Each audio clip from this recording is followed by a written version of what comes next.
In this tutorial, I'll show you how to create a project template in Notion. Using a template saves time by giving every new project the same organized structure. Let's get started. Open your Notion workspace and click Templates in the left sidebar. If you don't see it, create a new page and choose to browse the available templates. In the template gallery, search for project. Browse the available project templates and choose the one that best matches your workflow. Click Get Template or Duplicate to add the template to your workspace. Notion will create a copy that you can fully customize.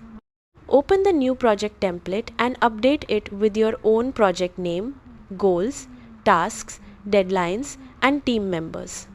You can also add icons, cover images, databases, or any other sections you need.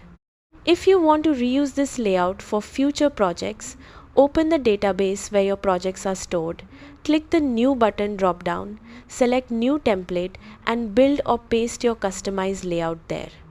Every time you create a new project, you can choose this template and all of your predefined sections will be added automatically. That's how to create a project template in Notion. Thanks for watching.